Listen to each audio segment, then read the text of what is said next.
early in the morning, a long way but go because I gotta find my way. The Lord need to stand up, get better warning, which makes me know where is the line was left to be. Mesdames, Messieurs, bonjour et merci de votre fidélité à nos programmes. Bienvenue dans Quinqueliba.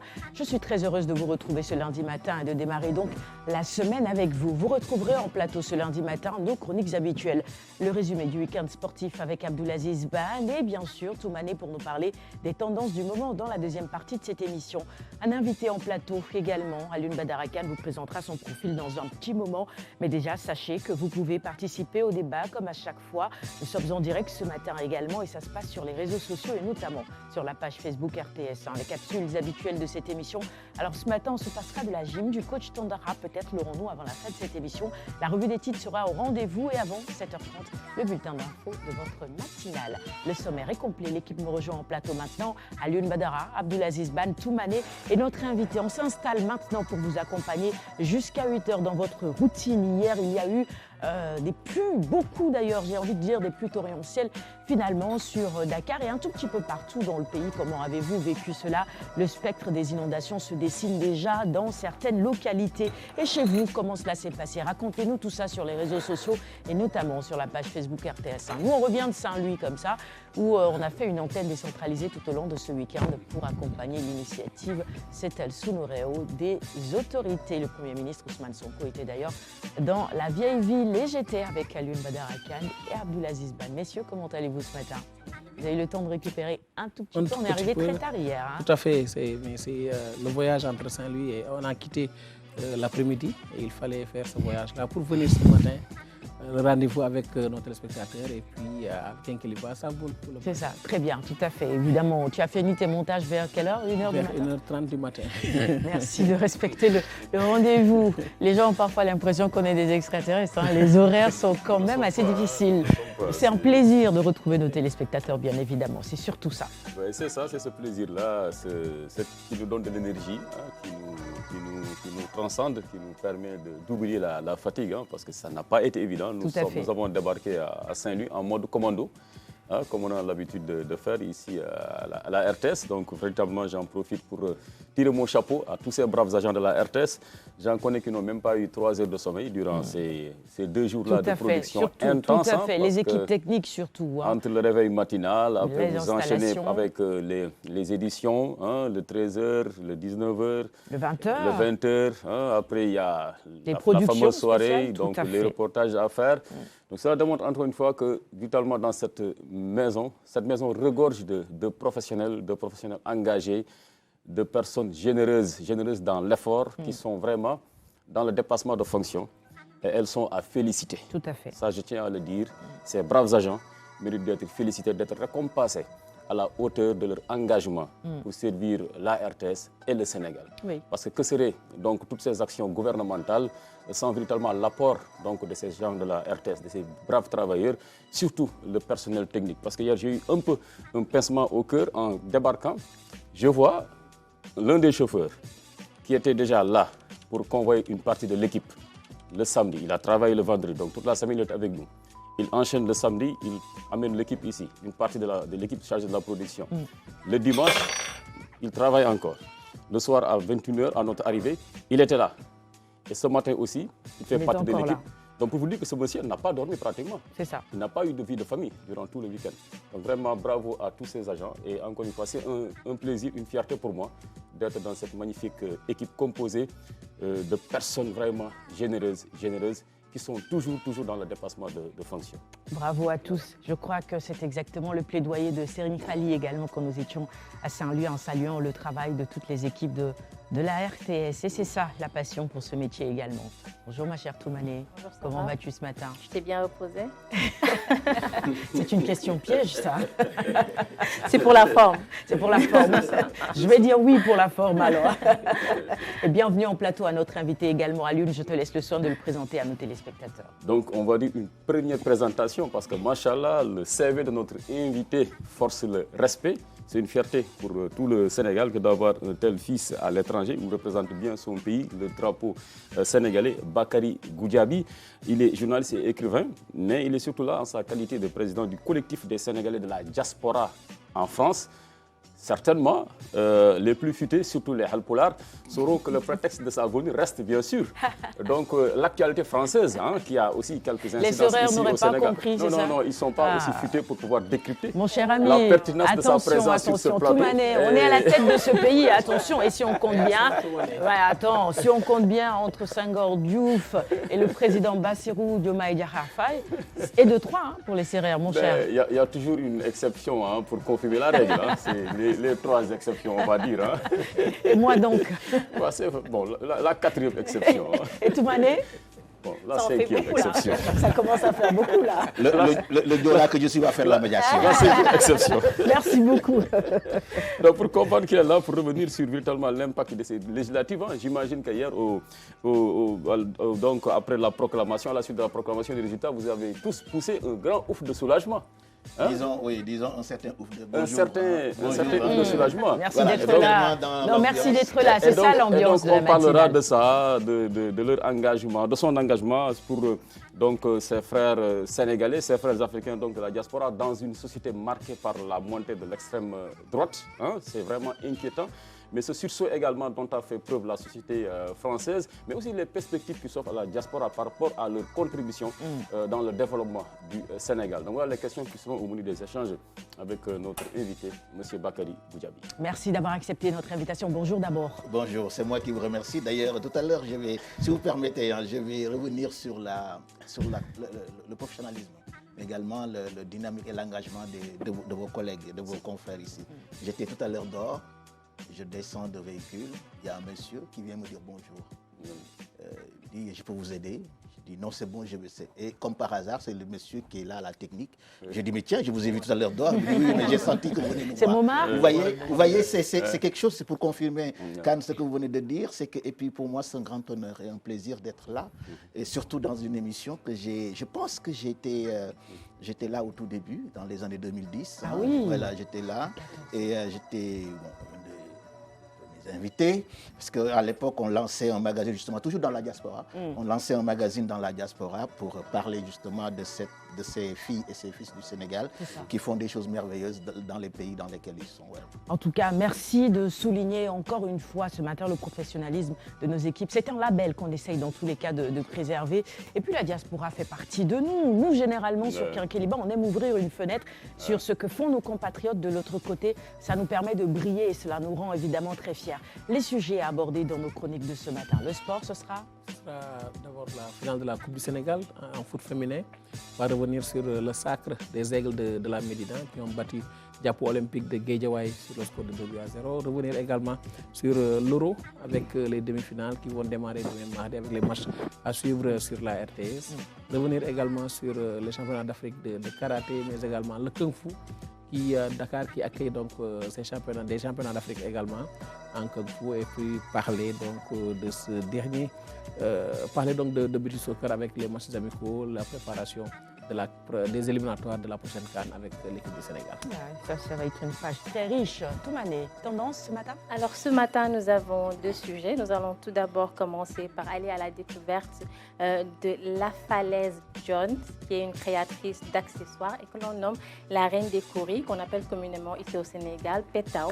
Et ensuite, on ira, disons, je ne vais pas dire la compagnie Air Afrique, mais plutôt le collectif Air Afrique qui collabore avec Louis Vuitton justement pour, disons, plus ou moins les mêmes principes ou bien la même idée que Air Afrique, mais pas en compagnie, mais plutôt en intégrité, en mettant en avant la culture, tout ce qui met en avant justement l'Afrique et ces ressources humaines-là qui viennent de l'Afrique et qui sont un peu dans le monde. Très bien. À retrouver donc dans la deuxième partie de cette émission. Il est très exactement 6h40. Messieurs, je ne sais pas quelle mise choisir ce matin. Entre la cravate de bain, Toumane, elle est belle. Alioune Badara qui nous a sorti un peu, tu vois. vient de Saint-Louis. Il a pris plus de risques, Alioune, quand Ah, même. bon, Tu as osé, pris un peu plus de risques, non, Toumane? Je trouve que des fois, il prend beaucoup plus de risques. Allô? Aujourd'hui, il est quand même resté... Ah, c'est- bon, c'est- et notre invité, évidemment, en tout cas, Il a plus messieurs. le flow, hein. avec le chapeau. Avec le chapeau, quand Voilà. même. Vous faites Ça, beaucoup c'est d'honneur. un look très dandy aussi, finalement. On démarre bien la semaine, On vient finalement. de Saint-Louis. Ah oui, c'est vrai, vous venez de la Saint-Louis, capitale, on vient de voilà. l'élégance, Voilà, tout à fait. absolument. Tout à fait. Ça, c'est une belle réponse. On poursuit le magazine maintenant, justement, avec la chronique sport. J'ai peut-être pas annoncé la revue des titres, je sais pas si on reviendra grâce à cette revue des titres sur les sujets d'actualité. J'ai parlé de pluie très rapidement avant qu'on ne passe au sport. Chez vous, c'était comment, Ban? Guédiawaye, donc ça s'est bien passé avec la pluie, oui. Pas Non, d'inondation, pas de du tout, difficulté à parce ce qu'il y a niveau-là? Là-bas, il y a beaucoup de sable. Quand il D'accord. pleut, 30 minutes après, C'est bon. l'eau disparaît. Toumane? À mon niveau aussi, au point, il y a eu quelques gouttes, je vais dire, même si je me suis réveillée un peu tard. Mais il n'y a pas eu beaucoup de pluie enregistrée ce week-end dans mon quartier. Je ne sais pas un peu partout dans Dakar, mais dans mon quartier, il y a eu quelques gouttes. Très bien. Bakary, chez vous, c'était comment? Pour la pluie? Oui? Oui, on a senti la pluie. Bon. Mais ce matin, Ah, tu vois, One Pearl, on l'a senti aussi ou pas? Très bien. C'est comme ça que chez nos Chez amis vous de Guédiawaye, hein. Vous me posez la question? Oui. Moi, j'habite à la zone de captage. Ah, ok. Les Elle téléspectateurs reçoit auront toutes les eaux de compris. pluie de Dakar. Elle capte. Hein. Elle reçoit toutes les eaux de pluie de Dakar. C'était assez compliqué, mais bon, j'ai quand même trouvé un petit chemin pour voilà, arriver. Et peut-être saluer aussi le travail des sapeurs-pompiers qui déjà hier étaient vraiment mobilisés pour permettre à ce que la zone soit beaucoup plus accessible. Dès d'hier, ils ont déjà commencé à pomper. Je suis rentrée tard, mais je les ai encore trouvés sur le terrain. Mais c'est pas fini, hein. Il reste encore quelques zones où il y a beaucoup d'eau. Donc il faut peut-être reprendre le travail ce matin pour permettre que la circulation soit véritablement plus fluide. On me signale que la revue des titres est OK. Mon cher, avant de passer au sport, on passe à la revue des titres de ce matin avec le quotidien Yor sur la journée de Setal Sounouréo à Saint-Louis justement. Nous y étions. Et le Premier ministre également, le Premier ministre Sonko, qui s'interroge sur les 60 milliards dépensés pour le programme d'assainissement des 10 villes. C'est vrai que dans son discours, il l'a dit, il faut auditer parce qu'on a prévu, on a utilisé 60 milliards, mais sur le terrain, eh bien, difficile de voir les résultats concrets de cette manne financière. Le Premier ministre, je le rappelle, dont la photo illustre la une du quotidien Yor ce matin. C'est vrai qu'il y a beaucoup de difficultés en termes d'assainissement et de salubrité à Saint-Louis. Il faut faire beaucoup et davantage. Sud Quotidien pour poursuivre notre revue des titres de ce matin à 6h42. Le président Bassirou Diomaye Faye au 65e sommet ordinaire de Abuja. On en reparlera, hein, c'est important. Débarrasser la CEDEAO clichés et des clichés, autant pour moi, et stéréotypes. Et ça, c'est important. Il dit, je réitère l'ancrage du Sénégal dans la CEDEAO, le Mali, le Burkina et le Niger actent la Confédération des États du Sahel. Le discours, justement, du chef de l'État qui appelle à des réformes dans la CEDEAO. Il y a eu beaucoup d'événements malheureux, des sanctions qui ont finalement conduit à ce que 3 pays, le Mali, le Burkina et le Niger, se décident à sortir de la CEDEAO. Mais on sait qu'il faut rester ensemble pour pouvoir véritablement avancer. Alioune, qu'est-ce que vous avez pensé justement du discours du chef de l'État qui était au 65e sommet de... Bon, je de la pense que CEDEAO. le président de la République du Sénégal était dans son rôle, donc c'est tout à fait normal qu'il use d'un langage diplomatique pour ne pas froisser ses pairs également de la CEDEAO. Mais moi, en tant que citoyen libre de la CEDEAO, je pense que c'est plus que des clichés et des stéréotypes. Il C'est faut des réalités. véritablement réformer le fonctionnement de la CEDEAO. Parce que cette perception-là, elle s'adosse véritablement à certaines vérités. Quand on voit le traitement de certains dossiers dans l'espace CEDEAO, on se rend compte que c'est souvent en fonction de la tête du client. Absolument. Donc il faut que la CEDEAO ait également le courage de se saisir de certains dossiers, qu'il y ait une équité dans le traitement de tout cela. Des à fois, fait. on peut tolérer un putschiste et de l'autre côté, on dit non, celui-là, non, on ne le tolère pas. Il faut qu'il soit en phase avec les règles démocratiques. Et également, c'est ce qui explique donc, les frustrations de certains peuples de la CEDEAO. On a vu comment le dossier malien a été traité, le dossier burkinabé et tout cela. Et pourtant, il y a un autre pays, donc voisin du Sénégal, où il y a un putsch. Mais là, la CEDEAO est beaucoup plus tolérante. Alors, je pense que ces 2 poids 2 mesures-là aussi devraient pouvoir cesser. Tout à fait. Le respect également de certains organes internes de la CEDEAO, comme la Cour de justice de la CEDEAO. Ça a tenu en haleine, par exemple, l'opinion publique ici au Sénégal, en Côte d'Ivoire également. Généralement, cette décision, quand elle est favorable à un opposant, ben, elle n'est pas suivie d'effet. les États ne l'appliquent pas. Et en n'appliquant pas ces décisions-là de la Cour de la justice de la CEDEAO, ils affaiblissent l'instance Absolument, régionale. absolument, tout à fait. Donc je crois que s'il y a une réforme à faire, c'est véritablement à ce niveau que ces décisions de la Cour de justice de la CEDEAO s'appliquent d'autorité et d'effet pour tous les États concernés. Donc je pense que ça, c'est des choses en tout cas à faire. Ça demande un courage plutôt, excusez-moi, un réel courage, un courage politique de la part de nos décideurs de la CEDEAO pour que la CEDEAO puisse retrouver véritablement donc, une certaine aura auprès des peuples et que l'on puisse envisager, pourquoi pas, bientôt le retour du Mali, du Burkina et du Niger. Parce Absolument, que ce qui est dommageable dans cette affaire, ces trois pays-là font partie des États fondateurs de la CEDEAO. C'est ça, c'est ce qui font le cœur. C'est vraiment symbolique et leur départ, voilà, véritablement donne un coup de balafre à l'intégration africaine. Et j'allais justement parler de la situation entre le Bénin et le Niger. À la frontière entre ces deux pays-là, c'est très compliqué justement. Et c'est véritablement dommage. Ce que tu disais tout à l'heure, c'est ce qui pousse certains à dire que finalement la CEDEAO obéit à d'autres puissances étrangères et qu'elle n'est pas tout à fait indépendante. Donc je pense qu'il faut aller dans ce sens, réformer pour retrouver véritablement une vraie souveraineté et que davantage les populations et les peuples se sentent concernés et fassent davantage confiance à ce magnifique outil d'intégration, parce qu'il faut le rappeler, la CEDEAO, c'est les peuples ensemble et on sait que c'est les grands ensembles qui arrivent à s'imposer. Pris individuellement, chaque pays ne pourrait véritablement peser sur la scène internationale. On doit rester ensemble et c'est pourquoi cette CEDEAO-là est à conserver et à préserver. Un commentaire avant que je n'avance sur 24 heures. Je pense que la CEDEAO a pour mission déjà de régler les conflits internes qu'il y a au niveau de ces pays-là qui composent la CEDEAO. Donc je pense aujourd'hui qu'il faut, au-delà même d'être ferme sur certaines décisions, permettre à tous ces pays-là de revenir, de s'intégrer au niveau de la CEDEAO et de travailler ensemble. Vous l'avez dit tout à l'heure, aucun pays ne peut se développer seul. Il faut donc cette complicité-là, donc partager ce que l'on a, cet ensemble, ce qu'on a ici au niveau de la CEDEAO pour pouvoir se développer et que chacun puisse respecter les décisions qui seront prises et que ces décisions-là qui sont prises au niveau de la CEDEAO soient bénéfiques aux populations, aux pays qui la composent. Et que les décisions soient véritablement suivies des faits, c'est important, c'est ce qu'on disait tout à l'heure, il faut aller vers une rupture finalement, Bakary Boudj. Cette rupture, vous l'avez dit, hein, donc aujourd'hui nous avons la CEDEAO des États, pour poursuivre ce que disait mon frère Kane, aujourd'hui il faut qu'on aille vers la CEDEAO des peuples. Parce qu'en fait, chaque fois que les choses se fassent au niveau de la tête, donc il y a un décalage entre en général les décisions et ce qui se passe sur le terrain. Parce que la CEDEAO, c'est vous, c'est moi, c'est monsieur tout le monde, monsieur et madame tout le monde qui le vivons. Donc quand on se déplace d'un pays à un autre à l'intérieur de l'espace. Et je pense aussi, on parlait tout à l'heure de réforme, de restructuration. Aujourd'hui, donc il faut adapter les différentes institutions de cette CEDEAO avec les aspirations des peuples de la sous-région. Tout à fait. Les entités sous-régionales sont à développer. Moi, je crois au développement des entités sous-régionales, même avant d'aller à l'Union africaine. Parce que donc l'année dernière, au niveau de la diaspora, notamment dans la région Auvergne-Rhône-Alpes, nous avions marqué les 100 ans de l'organisation de l'Union africaine devenue UA. Donc dans différentes conférences, on a eu à tirer la sonnette d'alarme sur le développement des entités sous-régionales. Donc en les réformant, en donnant bien sûr des institutions qui sont adaptées à la réalité des peuples. Et la diaspora est en attente, mais également surtout, pour le coup, c'est une force en attente pour aider et accompagner nos autorités dans cette démarche. Absolument, et vous avez raison de parler d'aspirations des peuples. Hein. Elles ont évolué, ces aspirations-là. Il faut pouvoir les écouter et trouver des solutions à cela. 24 heures maintenant, on avance sur la revue des titres, j'allais dire le conducteur, c'est pareil. L'impact des premières pluies sur le territoire, assainissement à Kaolack. À Kaolack, la situation était très difficile, hein, le ministre s'est même déplacé.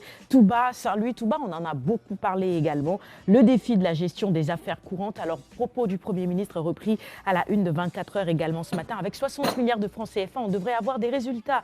Or, dans ce que je comprends, le résultat n'est nulle part, ni à Touba, ni à Pikine, ni à Saint-Louis, ni à Kaolack, ni ailleurs. Où est passé cet argent?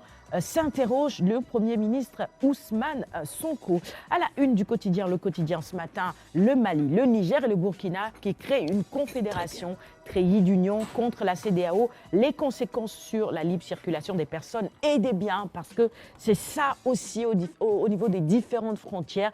Je rappelle tout à l'heure la situation entre le Niger et le Bénin, mais pas que. Si véritablement cette confédération, elle est actée, comme on l'apprend justement dans les quotidiens aujourd'hui, ça va probablement compliquer les situations et les tracasseries au niveau des différentes frontières entre les pays membres de la CEDEAO et les pays de cette confédération des États du Sahel. En tout cas, on espère que le dialogue va continuer et qu'il ne sera pas rompu pour que des solutions puissent être trouvées. Besbi, le jour maintenant. Inondation à Kaolack et Touba après les premières pluies. Premier bruit déjà à Kaolack, plusieurs quartiers inaccessibles, des familles qui crient leur détresse. À Touba, on craint le pire malgré la reprise des travaux d'assainissement. Kaolack est dans la zone rouge de la cartographie des inondations. Et je vous le disais, le ministre Cheikh Tidiane Dièye était sur place. Pour lui, certaines entreprises privées construisent sur les voies des eaux pluviales. Et ça aussi, ça reste un véritable problème. On a construit finalement sur le chemin que les eaux doivent emprunter, ce qui crée des situations très compliquées. Touba aussi, on en a beaucoup parlé. Hein, mais ça reste toujours, hein, chaque fois qu'il pleut, assainissement et eau à Touba, ça c'est des véritables problèmes à régler. Parce que les grands projets qu'on dit structurants ne sont pas encore achevés. Bon, même si l'État a eu beaucoup de milliards, il y a beaucoup de projets qui sont en cours de réalisation. Donc ça ne peut pas se régler comme ça sur un coup de baguette magique. Hein. D'autant plus que les nouvelles autorités viennent d'arriver. Ils n'ont même pas encore fait, ils viennent de boucler leurs 100 premiers jours.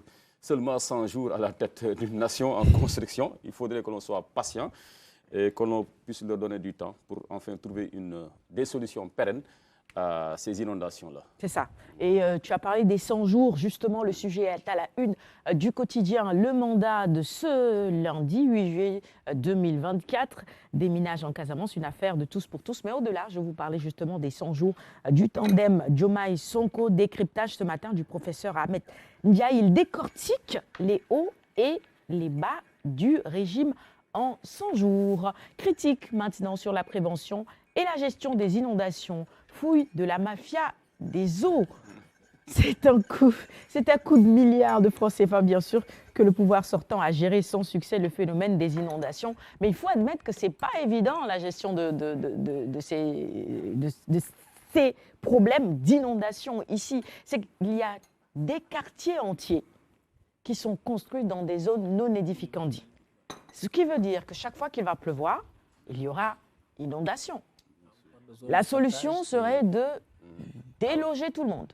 Mais on les emmène où et comment? Bon, ça demandera beaucoup de courage. Bon, on le connaît dans les grandes villes. Si vous allez à Kaolack, il y a le quartier de Khahoun. Khahoun, ça fait référence au coassement des crapauds. Où habitent les crapauds? Hein? Dans les cours d'eau. Hein? Ne parle pas de Kounoun et de Et vous habitez là-bas. Vous y construisez votre maison. Donc forcément, un jour ou l'autre, l'eau va vous déloger. Ni de Warinan, ni de Alors, vous allez à Thiès, au quartier Ghent, il y a une zone où il y avait jadis un marigot, où les Thiessois, d'autrefois, pêchaient avec du petit poisson. Vous habitez sur place, mais forcément, l'eau remontera à la surface. Est-ce que l'État aussi ne devrait pas, sur ces zones-là, ne pas donner des permissions de construire? C'est déjà fait. Hein. C'est vrai que l'État central, quand non. même, à ce niveau-là, non, a pêché. Ça a été raté. C'est-à-dire que l'État a pêché. Il faut que l'État également puisse reconnaître sa part de culpabilité dans l'affaire. Quand vous voyez des gens en train de faire des travaux de nivellement, vous savez que là, c'est une zone non édificante. Vous laissez faire. Je me dis, les autorités, ils vivent pas, elles ne sont pas des extraterrestres. Elles vivent bien parmi nous. Par exemple, au-delà de Tivaounpeulh, sur la route de Bambilor, il y a une zone, là où se trouve l'école, la fameuse école là, de l'ancien maire de Guédiawaye. Juste à côté, il y a un cours d'eau. Mais pendant presque une année, j'ai vu des camions qui se relaient pour remblayer. Aujourd'hui, quelqu'un de la diaspora, par exemple, à qui on donnerait une belle carte, il se dirait, mais ici, c'est une zone magnifique. Parce qu'il y a des installations et tout. Alors qu'on sait que c'est sur un cours d'eau qu'ils ont fini d'ériger cette cité-là. Mais pendant ce temps, que faisaient les autorités de la zone? Certainement, ils ont des activités. Il leur arrive d'emprunter ces routes-là. Moi qui suis qu'un simple citoyen, je me dis que là, si j'avais les prérogatives, j'aurais arrêté net les travaux. Et c'est ce qui explique souvent la recrudescence de pas mal d'inondations dans notre pays. C'est ça, parce qu'on a donné des autorisations de construire dans ces zones-là qui, normalement, sont des zones réservées à l'eau.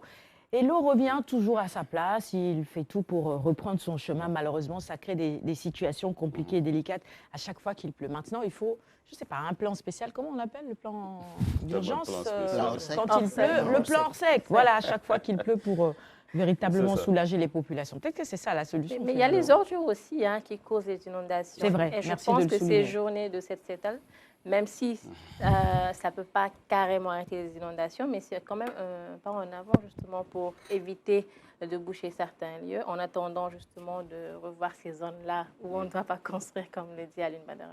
Tu as raison, c'est vrai. Les ordures et nos comportements-là sont interrogés parce qu'il y a des gens qui déversent tout dans les caniveaux. Finalement, ça aussi, ça crée des inondations parce que l'eau pluviale ne peut plus véritablement circuler et être évacuée. Et là, il faut réfléchir à comment nous gérons nos ordures.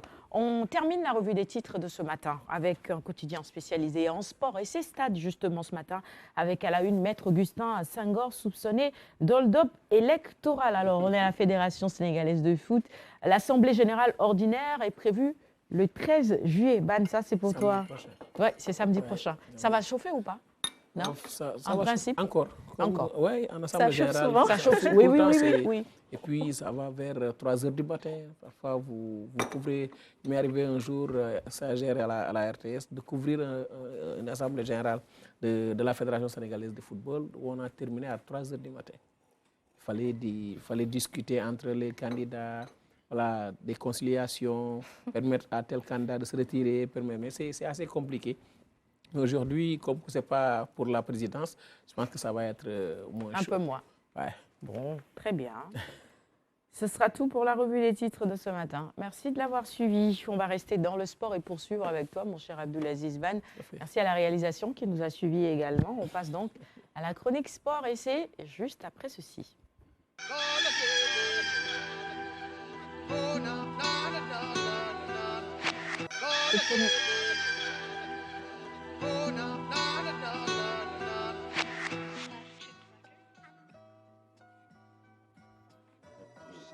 Ce lundi, début de notre travail de semaine. Alors, je vous exhorte, mesdames et messieurs, avant de démarrer justement notre capsule consacrée, comme on a l'habitude de faire, au cardio, je vous demande encore une fois d'utiliser beaucoup d'eau. Alors, nous sommes dans un pays sahélien. C'est vrai qu'aujourd'hui, il y a une forte sudation avec cette température, haute température même, devrais dire, il faut s'hydrater pour éviter justement la déshydratation. Alors, mesdames et messieurs, j'ai l'habitude de dire que l'eau, c'est la clé du succès. Alors, toute autre boisson, mesdames et messieurs, ça peut constituer un sport de la galerie. Et donc, voilà pourquoi je vous demande encore une fois de boire, boire toutes les 10 minutes, surtout quand on pratique le sport au niveau. Il faudrait donc nous oublier afin d'avoir en tout cas une certaine hydratation encore une fois. Alors, mesdames et messieurs, cela dit, nous sommes à Dynamique Sport, nous sommes encore à Rufisque et nous allons faire notre cardio avec le vélo spinning. Alors, le vélo spinning, mesdames et messieurs, nous avons beaucoup de sortes de vélos, mais aujourd'hui, le vélo spinning que je vous propose avec le coach d'eau, mesdames et messieurs, suivez bien, parce que ça va encore élever le rythme cardio-respiratoire. Alors, ça fait tellement de bien, mesdames et messieurs. Non, en fait, micro, c'est... Je estompe. En tout cas, c'est vrai que les muscles qui vont travailler... Non, là, on ne peut pas.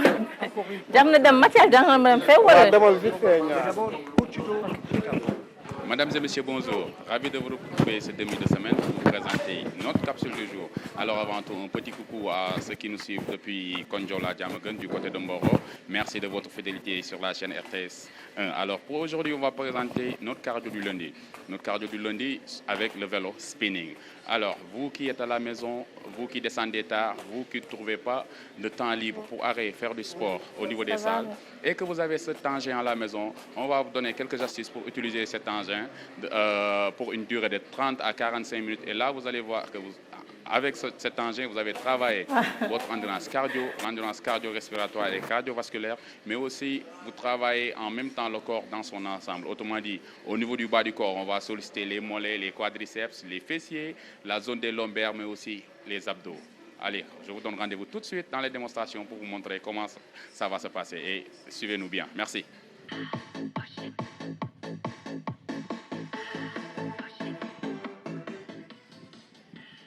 Alors, le vélo spinning, mesdames et messieurs, voilà le vélo spinning. Évidemment, ça nous rythme notre cardio d'aujourd'hui avec le coach d'eau. Mesdames et messieurs, encore une fois, aimez ce vélo spinning. C'est vrai que ce ne sont pas seulement les membres inférieurs qui travaillent, mais quand on remonte vers le haut, vous avez les lombaires, c'est-à-dire les muscles qui bordent la colonne vertébrale. Alors regardez cette accélération avec le coach d'eau.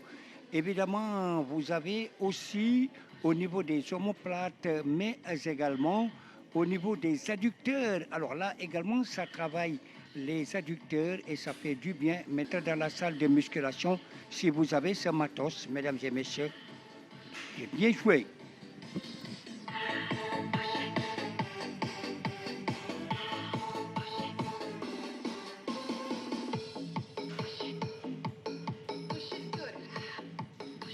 Allez, ça va faire bouger un peu les articulations en haut. Et donc, voyez ce que cela fait, mesdames et messieurs. En tout cas, que du bien, hein, que du bien. C'est vrai que sur ce vélo spinning, avec les gestes du coach d'eau, évidemment, ce sont des gestes réalisés et qui vous permettent, mesdames et messieurs, en tout cas de muscler un tout petit peu. Et surtout, au niveau de la ceinture claviculaire, regardez ce que cela donne.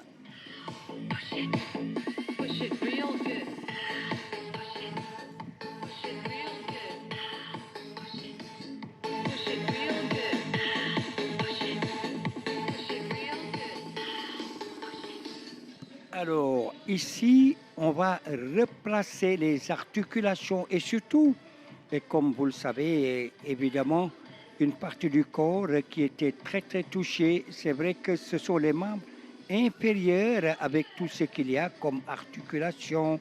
Vous avez l'articulation tibio-tarsielle qui a bien travaillé, mais aussi les diarthroses du genou. Évidemment, en haut, on va citer surtout la ceinture scapulaire. Ceci, évidemment, vous avez bien remarqué à l'occasion de ce temps fort, en tout cas, de ce vélo spinning avec le coach d'eau, on lui donne. Alors, merci beaucoup. Mesdames et messieurs, j'espère que vous avez bien suivi les démonstrations et que vous avez bien aimé les exercices qu'on vous a proposés ce matin pour débuter notre semaine. Alors, vous qui nous suivez, pensez à vous hydrater constamment pour diminuer l'effet des toxines, notamment l'acide lactique aussi. Donc, hydratez-vous et n'attendez pas d'avoir soif pour boire. Merci et on vous donne rendez-vous demain, Inch'Allah. Voilà, merci mesdames et messieurs, merci coach d'eau. Nous voilà au terme de la capsule d'aujourd'hui. Le rendez-vous sera pris pour demain, Inch'Allah. Mais en attendant, passez une excellente journée. 7h03, la gym et le sport, c'est pareil finalement. On passera à Attack Connect tout à l'heure. Mais on s'excuse auprès de nos téléspectateurs, finalement. Tout ce qu'on disait durant la capsule du coach passait directement à l'antenne. Bon, moi, Toumane, t'as dit quoi, toi? Moi, j'ai appelé Amina qui Amina, sublime, voilà, notre maquilleuse. Et Nafi qui gère la revue des presses. C'est tout, t'as rien dit d'autre. Toi, tu as parlé d'une pharmacienne, c'est ça? Qui a oublié de prendre une photo avec moi, c'est ça? C'était à pire. C'est à pire. Oui, tu as dit qu'elle t'a sauvé, qu'elle t'a permis de venir ce matin. Parce qu'hier, j'avais très mal à la gorge, donc elle m'a donné des cachets qui m'ont permis de soulager un tout petit peu. Merci beaucoup, Awa. J'ai partagé cela avec mon cher ami Ibrahim Amboub, qui aussi a une petite instinction de voix, un peu comme moi ce matin. Ça fait un peu mal. Alioune, toi? Non, c'est toi, vraiment, toi. Tu as 2 coups de pied à... Non, un coup de pied vigoureux à nos deux baffles là, hein, pour avoir le son vraiment. C'est tout? C'est ce que j'ai dit. J'ai rien dit d'autre. Voilà. Ça me, voilà. Je me suis souvenu de notre invité a eu la meilleure posture. Hein. À la maison, quand vraiment il déconnait, on donnait un vigoureux coup de pied. Pouf. Et ça marchait. J'ai reçu plusieurs coups de fil en même temps. Merci Abibou, merci Cathy, merci Laura. Ils m'ont tous appelé en même temps pour me dire attention, on vous entend à l'antenne. Évidemment, on s'excuse, mais vous comprenez, hors antenne, on règle de petits détails. Hein, c'est ça, tout à fait. N'allez pas couper cet extrait et le diffuser sur les réseaux sociaux, on vous en supplie. Le sport maintenant avec Abdulaziz Ban. On va démarrer avec le foot féminin. Les Aigles de la Médina qui remportent la Coupe du Sénégal. Les Aigles de la Médina, après avoir remporté le championnat, signent donc le doublé en gagnant la Coupe du Sénégal. Elles ont donc battu Diapo Olympique Club de Guédiawaye par 2-0 au terme d'une belle finale disputée au stade Diagali Bakayoko de Grand Yoff. Après la finale, le président de la Fédération sénégalaise de football, maître Augustin Senghor, a réagi. Nous l'écoutons. Très satisfait de l'organisation de cette journée dédiée à la clôture de la saison de football féminin au Sénégal.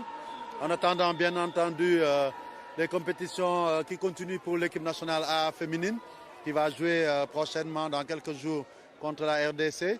Ce qu'on peut dire aujourd'hui, c'était une belle fête du football et toutes les équipes méritantes ont été récompensées et à tous les niveaux, en deuxième division comme en première division pour les championnats, mais aussi en Coupe du Sénégal avec un beau champion qui a fait le doublé, c'est Aigle de Médina, une excellente équipe de jog qu'on connaît en étant une équipe rompue aux compétitions féminines ici, puisque Jog est l'héritière de Sirène, de Grand Yoff, et qui est devenue Jog aujourd'hui, donc Diapo Olympique Club.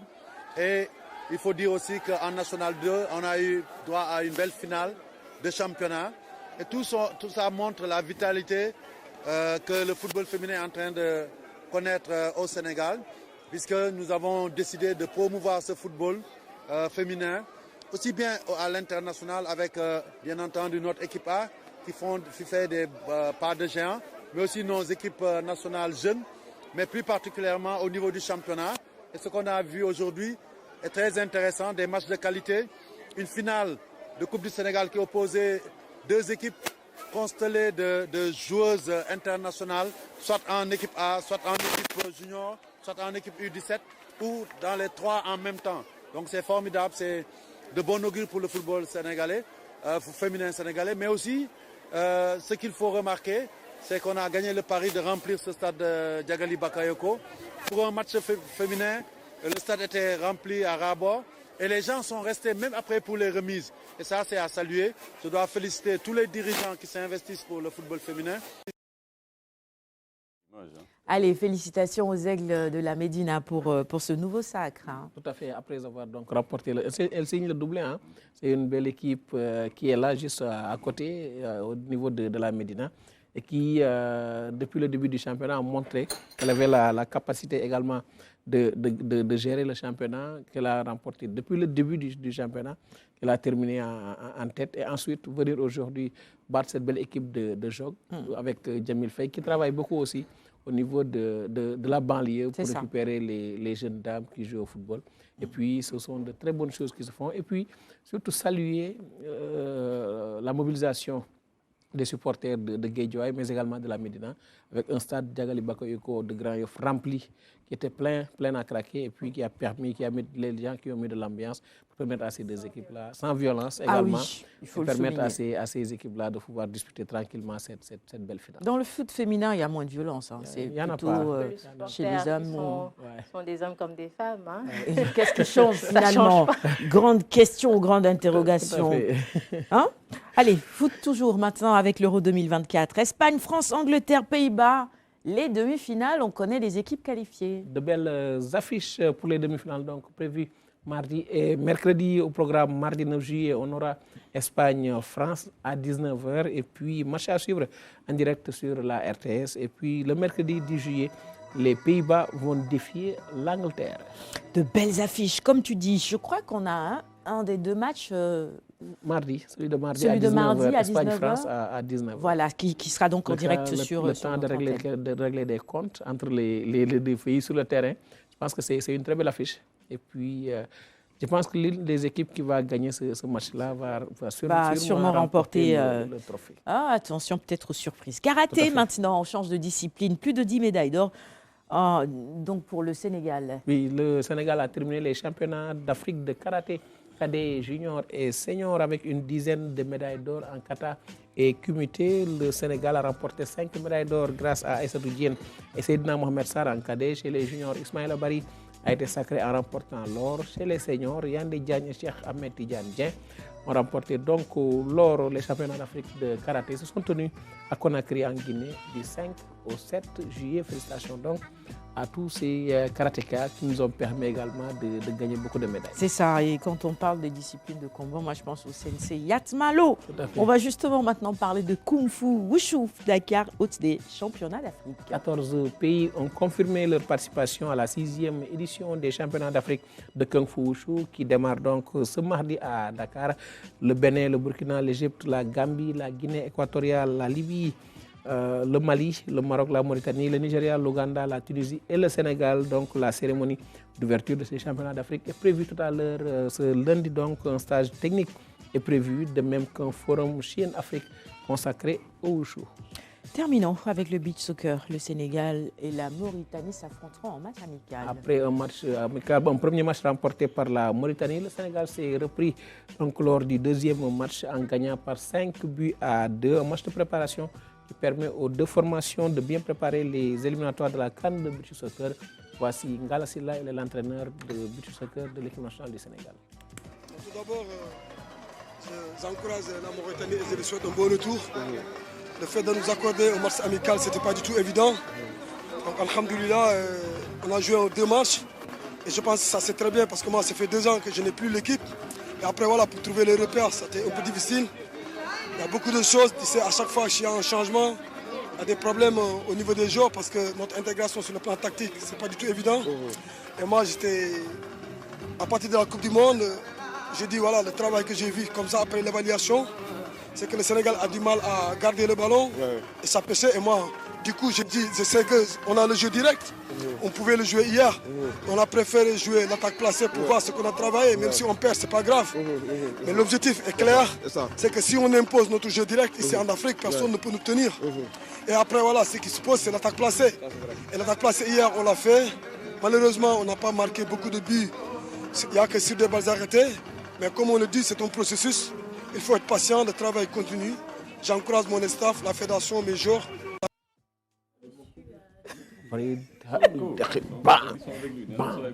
C'est fait. Retour en plateau, 7h12. Merci beaucoup, mon cher Abdelaziz Ban. Après, on va revenir d'ici vendredi sur les face-à-face entre Balla Gaye 2 et le géant du Bawol. Tafatine. Et ensuite, Siteu et Modou Lo également. J'ai vu les images. Mais j'ai vu que Balla a quand même repris un peu. Hein? Il a repris. Il était en France, il était parti à l'INSEP. Donc je pense que il a été bien managé là-bas et puis il s'est beaucoup amélioré. Un beau combat en perspective dans tous les cas et merci au CNG qui nous a entendus désormais. Le grand combat va démarrer à 19h30 et pas au-delà parce que parfois on allait jusqu'à 22h, 23h, très tard dans la soirée, les matchs se terminaient. Eh bien les combats de lutte maintenant, 19h30, le grand combat, en principe à 21h. C'est fini, tout le monde est à la maison. Excellente décision. Surtout si c'est un chaos, ça va aller très vite. Excellente. Et puis, il y aura qu'il y ait plus d'affiches concernant Zos alors. Et puis, on va vers des forfaits également. Quand vous retardez un combat ou autre, vous allez vers un forfait. Ce sont de très bonnes décisions prises par le CNG. Et puis, il faut les respecter. Et pour qu'il y ait également le suivi. Absolument. Forfait avec sanction pécuniaire. Avec sanction, parce qu'il y a de loin les reliquats, vous n'allez pas retrouver votre Ensuite, on va réfléchir à la qualité du combat également. Parce que si celui qui perd gagne autant que celui qui gagne, on va venir continuer à balancer les bras. Donc, il faudrait réfléchir à comment peut-être rééquilibrer les choses. 3 rounds, par exemple. C'est-à-dire, qu'on ne se limite pas à la première chute. Je pense que ça a été esquissé, mais donc on dit que non, ça ne se fait pas. C'est-à-dire qu'il faudrait, en 3 rounds, c'est-à-dire que vous gagnez, au moins, vous en gagnez les 2. Là, on est sûr que vous êtes vraiment le champion. Ça peut être une possibilité, hein?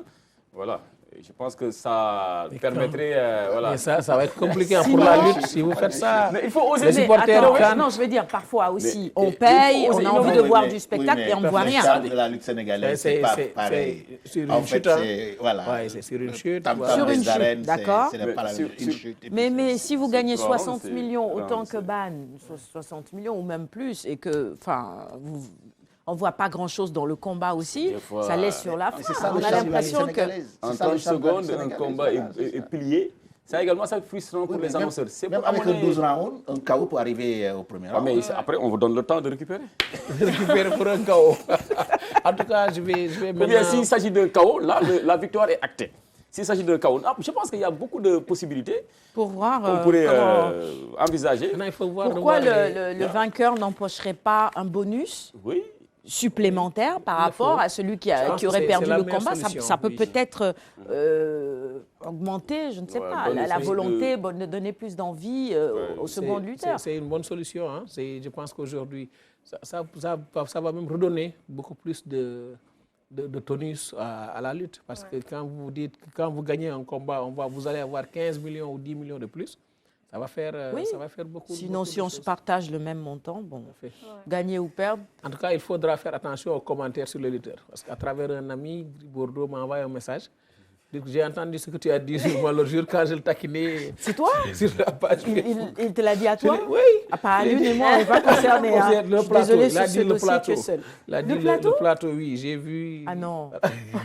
Mais qu'est-ce que vous avez dit? Gris Bordeaux, vraiment, je lui tire mon chapeau.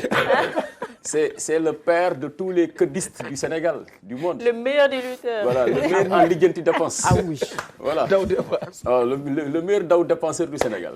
Voilà, mais écoute pas, moi je ne me souviens même plus moi, de ce que j'ai eu à dire. Il n'y a aucun mais pas. Bon, moi, quand même. Il y a le digital pour vérifier ce que vous aviez dit. Moi, j'ai dit le fait. Je sais que c'est quelqu'un qui gagne, machallah, très bien sa vie. Malgré toutes ces défaites-là dans l'arène, il parvient toujours à rebondir, à trouver un combat, à siroter tranquillement après sa tasse de café. Voilà, et à être aux côtés de madame. Il dit à l'ami, mais comment le gars il peut dire un balancement de bras et puis 60 millions, tu prends un coup pour... C'est ce que tu as dit. Oui, voilà, tu vas chez Ardo. Bon, allez, 7h16, c'est ce que tu as dit, Ban, je m'en souviens très bien. Balancement de bras. C'est ce qu'on a dit. C'est ce que j'ai dit ça, moi. C'est ce que le plateau a dit. Je ne m'en souviens plus. Non, moi, je vous laisse tomber. Je ne veux pas de problème du tout. Moi, je ne passe pas par face. Hein. Moi, je sors, il habite à Bao. Non, heureusement, je ne passe pas par Bao aussi. Ça fait même pas 30 minutes. 7h16. Merci de votre fidélité à cette matinale sur la Une. Ça prouve tout simplement que vous êtes avec nous et que vous nous regardez. Merci mon cher Ban. On avance sur le conducteur. Sujet d'actualité maintenant, actualité politique française, juste après ceci.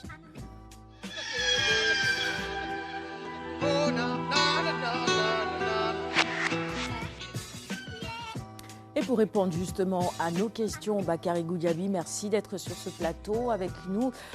Finalement, ce que craignaient les uns et les autres en ce qui concerne les législatives en France, finalement, ça n'a pas eu lieu. Le Rassemblement national n'a pas la majorité absolue. Au contraire, eh bien, certains ont même été surpris de voir que finalement, il termine 3e derrière le NFP et Ensemble qui a pu rebondir également. Ouf de soulagement pour beaucoup. Mais on peut le dire, je pense qu'on peut légitimement poser cette question à nos frères de la diaspora. Quel était votre sentiment à l'issue donc de l'annonce des résultats du premier tour des législatives françaises? Ça a été une véritable onde de choc à travers le monde, surtout pour vous qui vivez là-bas, confrontés bien sûr au péril qu'est donc le racisme, et pourquoi pas la montée donc tout simplement de l'extrême droite. Alors pour en parler, Bakary Goudiaby, journaliste, c'est un confrère que l'on reçoit sur ce plateau, écrivain, expert en ingénierie du développement local, ça aussi cette casquette-là va nous intéresser, mais aussi l'autre casquette, expert en relations internationales, comme quoi véritablement notre invité a un CV qui force le respect et cela honore. Donc l'homo sénégalensis, on connaît véritablement la richesse des ressources humaines au niveau de la diaspora. Il en est le président donc d'ailleurs du collectif des Sénégalais de la diaspora de France. Alors, après l'annonce des résultats du premier tour, marqué par la première place du Rassemblement national, ils veulent donner peut-être un nom moins disons, compliqué, beaucoup plus facile à adopter, mais c'est le Front national le Rassemblement national est l'héritier du Front national. Alors, quel est le sentiment unanimement perceptible chez vous de la diaspora? En tout cas, en fait, plus, merci de me donner l'occasion de venir échanger avec nos compatriotes sénégalaises et sénégalais, mais surtout en profiter d'abord pour saluer nos frères et sœurs de la diaspora et spécifiquement de France, puisque je parlerai dans le cadre du collectif des Sénégalais de la diaspora en France. Alors, si vous permettez, je vais revenir un peu en arrière. Au mois de décembre, déjà, j'étais là. Au mois de décembre, j'étais là pour tirer la sonnette d'alarme parce qu'au mois de décembre, nous avions cette fameuse loi, donc dite loi de l'immigration. C'était des signes avant-coureurs. On était là pour alerter nos autorités, pas pour qu'ils puissent faire des choses, mais également pour qu'ils puissent comprendre que ça peut être difficile pour nos compatriotes qui vivent là-bas. Bon, c'est vrai, après à 20h, quand on a eu les projections sur les écrans des médias, on a poussé un demi-ouf. Oui, parce qu'en fait, d'un côté, le Rassemblement national, le Front, donc n'est pas passé, mais quand même, ils ont doublé en France. On susurrait. On avait des doutes sur le voisin, la voisine, le camarade, etc., qu'il était du Front National, ou en tout cas de l'extrême droite. Et aujourd'hui, c'est quelque chose qui est sorti, qui se sont décomplexés. Merci. Donc, vos amis français racistes, c'est ça, ils sont décomplexés. Et c'est quelque chose qui est rentré aujourd'hui dans les habitudes. Avant, c'était quelque chose d'insidieux, quelque chose de supposé, quelque chose d'assez sournois, mais aujourd'hui, c'est quelque chose qu'on voit. Et donc, c'est ça qui fait peur, en fait, si vous voulez, pour nous, pour nos neveux et nièces et nos enfants qui sont nés là-bas. Parce que quand on regarde ce qui se passe, je prends juste l'exemple, dans quelques jours, le lancement des JO à Paris, olympique et paralympique, et le grand débat à l'époque, c'était, il y a quelques jours, c'était est-ce que Aya Nakamura est légitime pour chanter pour la France? Mais où sommes-nous en fait? Dans un pays où, je me rappelle, pour le bicentenaire de la Révolution française, nous avions Doudou Ndiaye Rose qui descendait les champs, j'ai toujours cette image, Doudou Ndiaye Rose qui descendait les Champs-Élysées avec son sabbat. Près de 100 batteurs. Voilà, donc aujourd'hui, on est dans cette France-là. Et d'ailleurs, le ouf qu'on peut, c'est aussi saluer le génie français. On se disait, oui, c'était nécessaire, mais quand même, aujourd'hui, en 2024, qu'on soit encore obligé de se retrouver autour d'un front soi-disant républicain pour empêcher le Front National ou le Rassemblement National de diriger le pays, c'est quand même une sorte de décadence qu'on connaît de ce grand pays qu'est la France, qu'on le veuille ou non. Mais également, surtout, le ouf de soulagement, c'est pour la France elle-même. Parce que la France compte dans le concert des nations. Et on ne peut pas être la France et être dirigé. En Italie, on me dira ça existe, mais la France, c'est pas l'Italie. Ils ont cette habitude, avec Silvio Berlusconi, la Ligue du Nord, un parti ouvertement raciste pendant des années. Ils ont dirigé l'Italie, c'est pas une nouveauté. Très bien, le pays des Lumières quand même, donc, voilà, qu'on le veuille ou non, donc il y a une histoire. En fait, la France a une histoire qui est un peu différente de celle des autres pays. Donc, en fait, c'est pas par chauvinisme, non. C'est-à-dire qu'il faut comprendre la société française, notamment la région lyonnaise d'où je suis sorti, mais elle est née en région lyonnaise. Et donc, c'est là où le premier paysan a giflé un bourgeois. Donc, c'est pour dire que c'est bien qu'on ait ce sursaut national, mais il ne fallait pas en arriver là. Et si aujourd'hui on en arrive là, c'est que il y a quand même matière à se poser des questions. Les raisons, alors, en tant qu'expert, en tant que journaliste, expert surtout en relations internationales, comment vous expliqueriez alors cette montée de l'extrême droite dans la société française? Est-ce que ce n'est pas également quelque chose que l'on pourrait attribuer malheureusement à la présidence malheureuse d'un Sarkozy qui a décomplexé la parole à l'époque, brutalement en surfant sur les vagues un peu de l'extrême droite, de l'extrémisme, pour accéder à la présidence? Peut-être qu'aujourd'hui, la société française paie ce passif-là. On en avait parlé ici pendant les élections, la fin d'un système, ce qu'on appelle le système. Mais en fait, tous les partis du système ont montré leurs limites aujourd'hui. Et donc, par exemple, juste en 2017, Macron qui sort d'un chapeau, qui est le président de la France. Ça veut dire que dans un pays où on avait des partis traditionnels qui ont perdu aujourd'hui leur base, qui ont perdu aujourd'hui leur force d'action, ça veut dire qu'on est à la fin d'un cycle. Et dans tous les pays qu'on peut regarder, aussi bien autour de la France que même outre-Atlantique aux États-Unis, si aujourd'hui on se rend compte que le futur maître du monde peut s'appeler Biden ou Trump, c'est que c'est la fin de quelque chose. Quand on était jeunes, on était en admiration pendant la campagne présidentielle aux États-Unis, on voyait. Mais aujourd'hui, la fin de ce qu'on appelle système, c'est une réalité en fait. Ce ne serait pas la fin de l'histoire finalement, théorisée par Fukuyama? Mais c'est ça en fait, parce que si vous voulez, nous, enfin, on est d'une génération, on nous a appris à l'école ou au lycée, au collège, etc., la conférence de Berlin, c'est fini ça, c'est fini. Aujourd'hui, en fait, on demande, les citoyens veulent rencontrer, tout à l'heure, donc en préambule, on parlait de la CEDEAO, donc les populations ont envie que les autorités les entendent, quoi. Ce n'est plus une élite qui décide pour un peuple qui doit obéir, qui doit subir. Donc aujourd'hui, on veut. Donc les peuples veulent qu'on les entende. Vous voyez, d'ailleurs, c'est d'ailleurs pas pour rien que, je me rappelle en 1996, quand il y avait le sommet de G8 à Lyon, donc il y avait un contre-sommet. C'est-à-dire que les populations maintenant veulent être présentes. Veulent être présents, on veut qu'on les écoute. C'est ce qu'on disait tout à l'heure pour le sommet de la CEDEAO, c'est-à-dire que les réalités et les aspirations des populations ne doivent plus être donc les secondaires par rapport aux aspirations de nos élites. Le pouvoir au peuple. Voilà. On veut quelque part reprendre le pouvoir. Est-ce que vous avez été surpris de voir Ciotti rallier le RN? Alors, je continue. Pour répondre à votre question, je continue sur l'analyse de Kant qui disait, donc, par rapport à une observation systémique. Je me rappelle en 1999, il n'y avait pas encore de consulat général du Sénégal en région Rhône-Alpes. Et on avait un consul honoraire qui m'avait confié l'organisation, enfin le stand du Sénégal. Et à l'époque déjà, on avait quelqu'un qui s'appelait Charles Millon, qui était le président de la région, qui a été élu avec les voix du Front National à l'époque. Bon, à l'époque, on le faisait en rasant le mur. Donc, en fait, c'est la même famille, si vous voulez. Donc, aujourd'hui, il le disait, la parole, c'est... Décomplexé. Voilà, libéralisation, décomplexé. Aujourd'hui, la réalité, elle est là, en fait. Parce que, c'est triste de le dire, mais la France est un pays de droite, d'accord? Et parfois, on surfe. Mais en fait, l'élan populaire de gauche, c'est quelque chose de conjoncturel, en fait, pour sauver la République. Mais la France est foncièrement un pays de droite. Donc, en tant que pays de droite, on va jouer sur les droites. On a entendu pendant toute la campagne, on diabolisait ce qu'on appelait l'extrême gauche, qui n'est pas l'extrême gauche, parce que le Conseil constitutionnel ne qualifie pas LFI de l'extrême gauche. Il qualifie de parti de gauche. Mais le Rassemblement national est qualifié de parti d'extrême droite. Allez-y. J'avais une dernière question, Ban, si tu permets. Aujourd'hui, avec ces résultats-là, il n'y a pas véritablement de majorité absolue. Est-ce qu'on ne va pas vers une France qui va être difficile à gouverner finalement? Parce que chaque voix va compter dans l'hémicycle pour le vote des projets de loi. Les débats vont être très, très, très compliqués. Est-ce qu'on ne va pas vers une situation finalement où la France va être difficile à gouverner? Très même difficile, merci.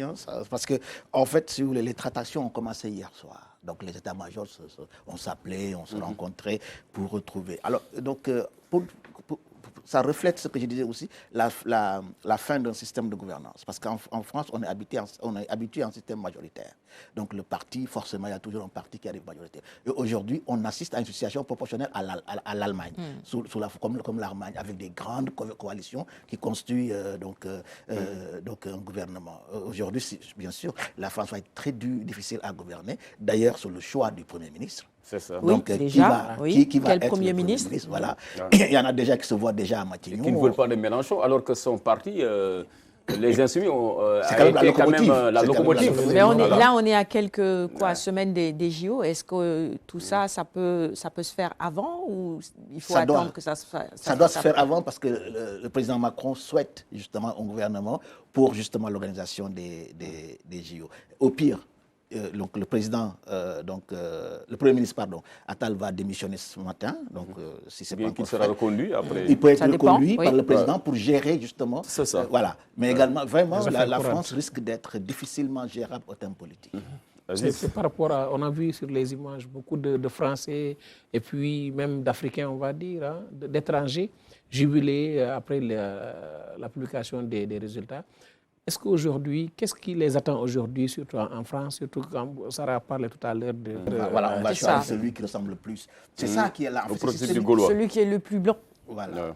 C'est ça. En fait, toujours dans le même lancé, justement, en parlant de profession, j'ai vu les statistiques suivant le vote selon la profession. Et je vois que ce sont les ouvriers qui ont voté à 57% pour le Rassemblement national. Donc finalement, parce que moi je me disais que ces étrangers qui quittent l'Afrique, qui quittent un peu les pays pour venir en France, c'est souvent des étudiants qui sont après en alternance, mais finalement ces ouvriers ont voté pour le Rassemblement national parce que ces Africains ont peut-être le physique pour les concurrencer et naturellement, forcément, alors, sont en train de les concurrencer en France. Je pensais que c'était beaucoup plus des étudiants qui étaient cadres dans les entreprises qui vont peut-être concurrencer ces Français qui sont dans les entreprises et bien diplômés. Alors, pendant le premier tour, j'avais l'habitude de dire, quand on discutait avec les confrères ou les collègues, en tout cas dans les espaces de réflexion et d'échange, j'avais l'habitude de dire que soit les Français n'ont pas compris le programme du Rassemblement national, où ils sont foncièrement racistes. Il y a ces deux choses-là. Alors, vous parliez tout à l'heure justement des... En fait, le travailleur n'a pas compris parce qu'il y a le discours facile. Oui, si vous ne gagnez pas assez, c'est parce que... Mais quand on parce regarde, que l'étranger est là, c'est l'immigration, c'est l'autre. Mais cet étranger, en général, il prend le travail que le Français ne prend pas. Donc, un travail, il faut se lever à 4 heures du matin. Quand vous allez dans les rues de Paris, vous prenez le métro à 4 heures du matin. C'est essentiellement des étrangers que vous croisez. C'est ça. Voilà. Mais donc, en fait, on dit non. En fait, il y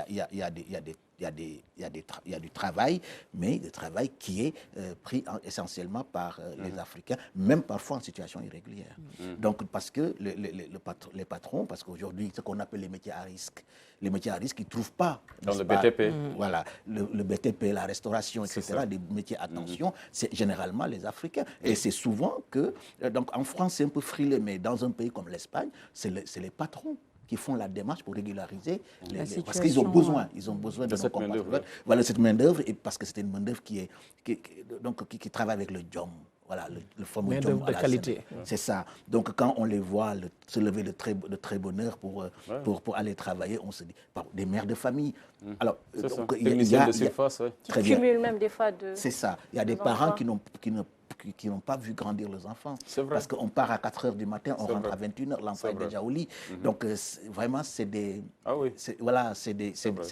familles où les parents sont à féliciter. Absolument. Et que les ouvriers votent à 5 ans, ça c'est une mauvaise interprétation du discours du Rassemblement national. Si jamais aujourd'hui il passait, il y a le discours politique, mais également il y a la réalité. Donc on peut parler de préférence nationale, parce que ça a été brandi, mais toujours est-il que la réalité est que la France est la France, et la France s'est pas fait, et Jordan Bardella ne peut pas renverser ce qui s'est fait depuis des siècles. Bon, juste 7h33, on garde ça pour la dernière partie. Bon, on garde, il n'y a pas de souci, c'est par rapport au travail du collectif. Bon, dans la deuxième partie, la première a été consacrée à ce retentissement que donc cette élection législative en France, ou bien ces élections législatives en France. Parce qu'il y a eu un premier et deuxième tour. Que le barrage, le cordon républicain a tenu bon face au Front National, au Rassemblement National, mais il ne faut pas dormir sur nos lauriers. Tout à fait. Ils vous reviendront encore en force. Mais restez avec nous dans la deuxième partie. On parle cette fois-ci du travail que vous faites au profit de la diaspora pour son intégration, mais également pour le retour au pays. D'accord. Merci. 7h34. Merci. Restez en plateau avec nous. On poursuit le magazine. Voici un extrait du clip du jour. Dans un moment, le bulletin d'info, le tout en images. La dernière partie de cette émission, ce sera avec Tomané, chronique tendance à suivre. À tout de suite. On est liés, je comprends. Je vais plus perdre le temps. Si j'ai des doutes, serre-moi plus fort, plus fort encore. Je ressasse, je repars, c'est toujours pareil. Mon amour, je sens, tu peux pas me l'enlever.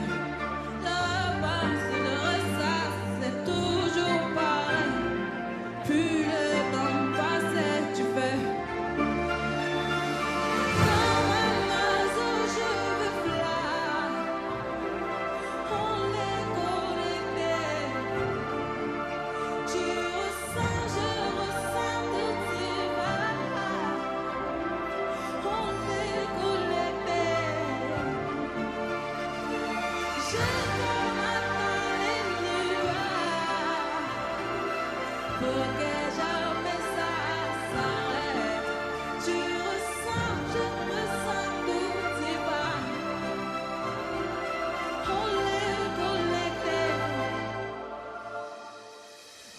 Alors ça, Toumani avait déjà présenté un tout petit peu le sujet la semaine dernière avec Aya Nakamura qui chantait lors d'un événement qui était organisé en prélude au JO, c'est ça? Tout à fait, organisé par Vote et qui mettait en avant le sport et la mode, mais surtout qui mettait en avant un...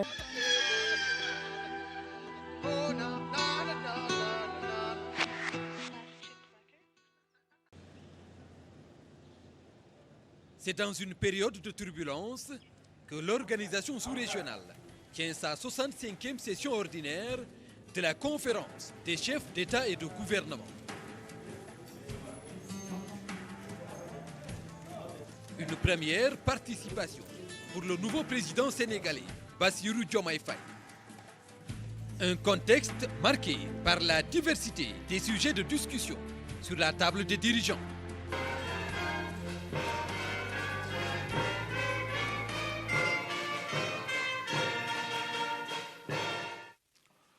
Notre région n'a jamais connu simultanément autant de défis depuis de nombreuses années.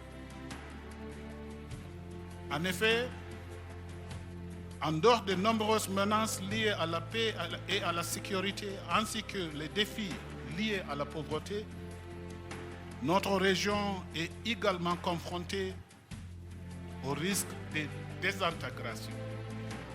À la situation économique de la zone et aux problèmes de sécurité vient s'ajouter aujourd'hui la question des pays qui ont décidé de quitter l'organisation. Le retrait de la CEDEAO du Mali, du Burkina et du Niger, réunis à travers l'AES, l'Alliance des États du Sahel, une désintégration qui risque d'aggraver l'insécurité dans la région et de remettre en cause la mise en œuvre de la force régionale en attente de la CEDEAO. Le retrait des 3 pays portera un coup dur à la coopération en matière de sécurité, notamment en termes de partage de renseignements et de participation à la lutte contre le terrorisme dans la sous-région et d'autres initiatives conjointes de sécurité. Notre région continue d'affronter d'importants défis sécuritaires, notamment le terrorisme, l'extrémisme violent et les groupes de bandits. Actuellement, l'Afrique de l'Ouest a le poste de commissaire à la paix et à la sécurité de l'Union africaine, qui est un rôle crucial pour notre région et pour le Sahel. Au regard des conséquences néfastes liées au départ de ces 3 pays du Sahel sur les plans diplomatiques, économiques et institutionnels, l'organisation communautaire opte pour le dialogue. La CEDEAO est consciente que c'est seulement dans l'unité, la cohésion, la paix et la stabilité qu'elle pourra relever les différents défis. Une approche prudente qui met en avant de larges concertations dans sa volonté de bâtir une communauté forte et d'assurer une prospérité partagée. La CEDEAO doit trouver les moyens de se réinventer ou de se réorganiser pour survivre et sauvegarder les acquis relatifs à la liberté de mouvement des populations et l'avantage d'un marché commun de 400 millions d'habitants. Les habitants de Grand Dakar ont frôlé le pire avec ce poteau électrique endommagé par les fortes pluies tombées sur Dakar. L'intervention des agents de la Sénélec ainsi que les sapeurs-pompiers, appuyés par la police, a permis d'éviter un drame. Nous avons vécu une situation à la limite catastrophique. Le poteau électrique que vous voyez a pris feu. Il y a eu l'intervention des sapeurs-pompiers assistés par la police. Sauf que nous déplorons l'arrivée tardive des agents de la Sénélec. De l'autre côté du tracé d'Iberté, des éléments tentent de dégager les zones obstruées pour permettre une évacuation normale des eaux. Les travaux effectués sur le tracé du BRT ont permis une évacuation rapide des eaux par endroits. Mais chez nous ici, il y a certainement des manquements que nous avons signalés depuis l'année dernière. L'eau n'est pas trop vite évacuée. Ailleurs, des dégâts énormes ont été notés, comme ici à l'hôpital Philippe Maguilène Senghor. L'eau a encore envahi la structure sanitaire. Dans d'autres points comme Guédiawaye et les parcelles assainies, les voies secondaires du BRT sont remplies d'eau. À Touba également, les fortes pluies ont été fortement ressenties. L'hivernage s'annonce pluvieux, comme indiqué par les prévisions de la météo. Chacune des assises de la communauté néphrologique est un espoir pour les malades du rein. Elles se retrouvent souvent pour renforcer médecins et paramédicaux, mettre à jour les bonnes pratiques médicales et promouvoir la recherche. On estime à 850 millions de personnes dans le monde qui souffrent de maladies rénales. Au Sénégal, nos estimations sont autour de 5%, ce qui fait quand même 850 000 personnes. Actuellement, nous soignons 1500 malades dans les 26 centres de dialyse répartis dans les 14 régions du Sénégal. Mais ce qu'il faut savoir, c'est que le nombre de malades ayant besoin de dialyse qui n'a pas accès à la dialyse est encore beaucoup plus important. Et donc, il faudrait trouver des moyens de prendre en charge le plus de malades. C'est pour ça, aujourd'hui, nous formons les médecins à une nouvelle technique, c'est la dialyse péritonéale. La dialyse péritonéale, une thérapie moins lourde mais pas très développée au Sénégal. Alternative à l'hémodialyse, la méthode offre plus de souplesse et d'indépendance aux patients, mais elle a ses limites. On a les mêmes problèmes au point de vue dépense. Surtout, la dialyse péritonéale ne peut pas être à vie. Au bout de 5 ans, en principe, on doit aller en hémodialyse et il faut avoir une solution de repli. Ce rendez-vous scientifique est aussi l'occasion de faire un état des lieux de l'insuffisance rénale, évaluer les performances des protocoles sanitaires et actualiser les données produites. Parce qu'on n'a pas d'enquête nationale qui permette de dire qu'il y a la prévention. Et quand il faut faire des programmes, il faut savoir à quoi on a affaire. L'étude qui a été faite au nord du Sénégal, où on a eu 4,9% d'incidents rénaux, mais on n'a pas d'étude exhaustive. L'autre défi, c'est le financement de la santé. Le financement de la santé, parce que, enfin de la dialyse, parce que l'un des aspects serait été d'avoir vraiment une cotisation, disons, collective pour la santé de tous les salariés du Sénégal, pas uniquement les fonctionnaires. Au Sénégal, le nombre de patients augmente au fil des ans et le pays compte moins de 50 néphrologues. C'est très peu. Actuellement, on est à pratiquement 45 néphrologues dans tous les pays. Et chaque capitale régionale a au moins un néphrologue. Ça, au moins, c'est quelque chose qu'on a pu réaliser grâce vraiment à la compréhension qu'ont eu les néphrologues avec moi. Parce que j'affectais à Tamba, à Matam, à Ourossogui, ils ne respectaient pas, ils allaient vraiment sans aucun problème. Et ça, c'est important. Parce que là, en général, les gens ne veulent pas s'éloigner de Dakar. Mais vraiment, sans problème, on a pu mailler tout le pays en néphrologue. Les spécialistes insistent sur le dépistage qui reste le moyen de prévention le plus efficace contre la maladie. En dehors des thérapies de suppléance rénale, il faudra certainement aussi développer la prévention.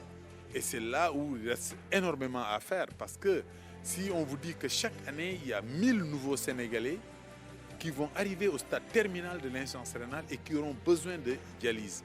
Malheureusement, la grande majorité ne pourront pas avoir accès parce que nous n'avons pas assez de moyens pour dialyser tous ceux qui en ont besoin.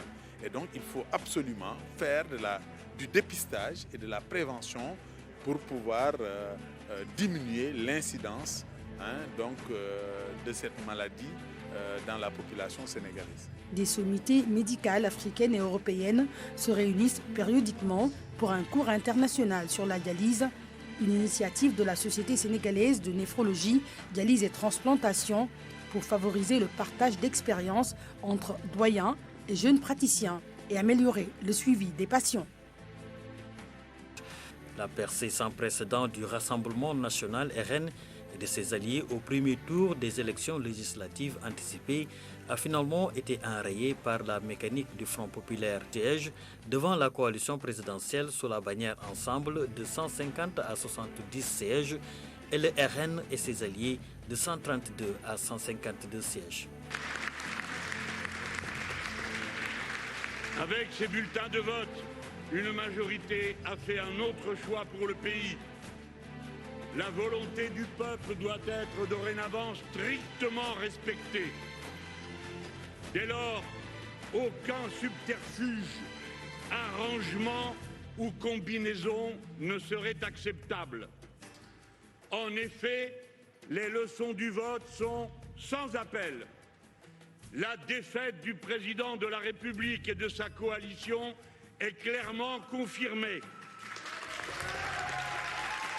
Le président doit s'incliner et admettre cette défaite sans tenter de la contourner de quelque façon que ce soit. Le Premier ministre doit s'en aller. En effet, il n'a jamais reçu la confiance de l'Assemblée nationale. Il vient de diriger la campagne perdue par son camp et il a reçu un vote de défiance populaire massif. Retour en plateau, 7h48. Bienvenue si vous nous rejoignez à l'instant. Bon début de journée en notre compagnie. D'autres questions pour notre invité dans un petit moment. Et peut-être le profil de Jean-Luc Mélenchon qu'on a vu à l'image. Serait-il peut-être le prochain Premier ministre français ou pas?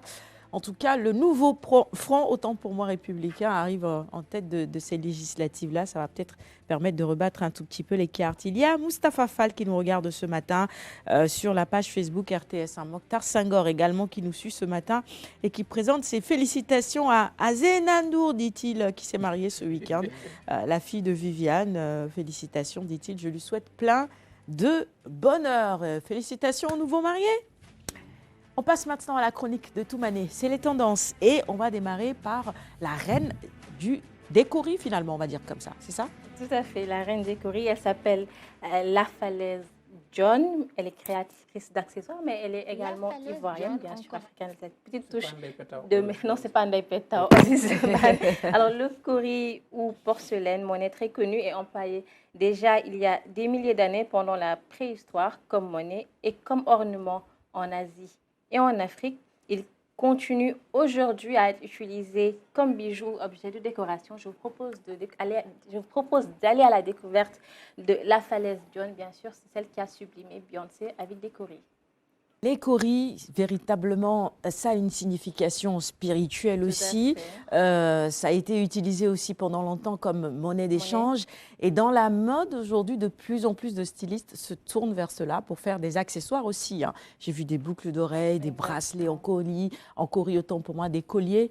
Et là aussi, je ne sais pas si c'est des bonnets, des chapeaux, mais c'est à la mode aussi maintenant. C'est à la mode. Et on a vu d'ailleurs Mia Guissé qui a tourné son clip en Côte d'Ivoire porter ce type d'accessoires. Je ne sais pas si c'est de La Falaise John ou pas, mais aujourd'hui, beaucoup de stylistes, que ce soit au Sénégal ou un peu partout en Afrique, vont vers ce genre de création. Parce que c'est vrai que les tenues Made in Africa, oui, aujourd'hui, on s'est imposé. Il reste maintenant les accessoires et revenir sur La Falaise John qui multiplie depuis ses œuvres qui sont consommées en Afrique, mais surtout par des étrangers et des Afro-Américains, peut-être pour se rapprocher encore plus de leur terre natale, de l'Afrique tout simplement. Rappelez que La Falaise John est aussi journaliste et community manager pour le magazine web Elle Côte d'Ivoire. C'est un peu comme notre antabeuse finalement. Journaliste de formation. Comment? C'est John. Le John, non, elle est ivoirienne. Ah, c'est D-I-O-N sans E. Je pense que le John... il y a beaucoup, c'est ce que j'allais dire. Attention, parce qu'il y a... Si on faisait des investigations poussées, il est possible. Dans sa lignée... Il est possible. Des ancêtres sénégalais. Il est possible, parce qu'il y a énormément de Sénégalais installés en Côte d'Ivoire. L'indépendance de la Côte d'Ivoire. Absolument. Est-ce que vous avez vu ces traits aussi à La Falaise? Bon, c'est une bonne piste, ça. Oui, il faut creuser peut-être. En tout cas, sénégalaise ou pas, elle est célébrée un peu partout dans le monde et elle fait également partie des créateurs qui ont été célébrés dans la campagne Made by Africa, Love by the World, organisée par Facebook à l'occasion de la célébration de la Journée de l'Afrique le 25 mai 2021. Et deuxième sujet de Toumani, ensuite je vous laisserai réagir, messieurs, sur le sujet de votre choix.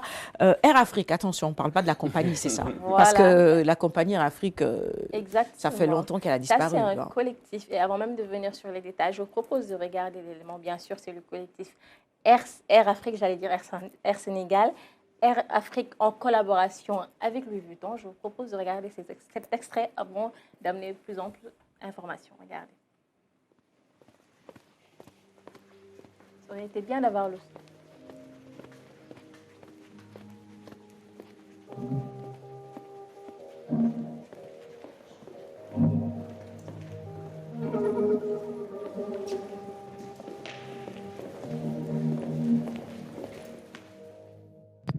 Aimé Césaire définissait présenter l'universalisme comme étant la somme de tous les particularismes. Il est important de ne jamais oublier cela pour maintenir cette diversité qui fait la beauté de notre monde. En accord avec cet universalisme se trouve l'impératif de penser une humanité unie.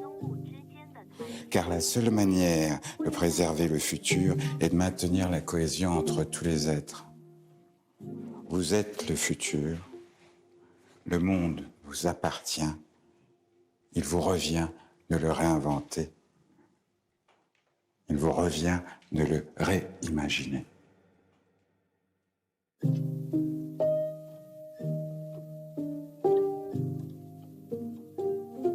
Plateau, d'abord un mot sur ce collectif Toumani. Alors, ce que vous venez de regarder est une bande-annonce ou disons un teaser pour la collection que Louis Vuitton, en partenariat bien sûr avec Pharrell Williams, ils vont sortir ça très bientôt. Mais si vous vous rappelez, Pharrell Williams est désormais le directeur artistique de Louis Vuitton. Et en collaboration avec le collectif Air Afrique et non pas la compagnie, je reviens sur justement cette idée ou bien le but, l'objectif de Air Afrique Collectif, qui est un collectif créatif parisien, mais pas composé, disons, de Français et de Parisiens, mais ce sont des Africains qui résident un peu à Paris et qui valorisent le patrimoine du continent en se tournant vers l'avenir. De Didier Drogba à Louis Vuitton et Pharrell, en passant par La Fève et Tiakola, Air Afrique fait des ponts entre mode, art et sport pour promouvoir l'héritage intellectuel, culturel et politique de l'Afrique en célébrant la pluralité du continent. Air Afrique est une référence directe, bien sûr, à la compagnie Air Afrique, aérienne panafricaine, opérationnelle entre 1961 et 2002 et qui symbolise la coopération interafricaine et de la fierté continentale. Et pour terminer avec le revue qui est soutenu par Bottega Veneta, et c'est même Bottega Veneta qui nous donne toutes ces informations justement sur leur site, et leur récente collaboration avec Louis Vuitton, c'est-à-dire cet extrait que vous venez de voir. Ils produisent pas mal de choses comme des ciné-clubs, des revues, des maillots de foot pour la CAN. Tout est savamment orchestré dans un seul but, unir, instruire et réunir la jeune génération issue de l'immigration africaine. Saluer justement l'idée de ce collectif Air Afrique, évidemment, pour valoriser l'Afrique, le continent, dans la mode également.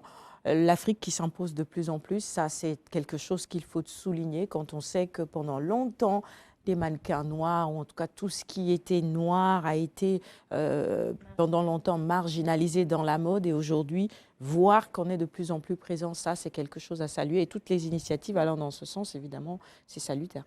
Tout à fait. Et raison pour laquelle, justement, il y aura un très grand défilé en partenariat avec Pharrell Williams et Louis Vuitton. Mais ce ne sont pas leurs seules collaborations, il faut bien le dire.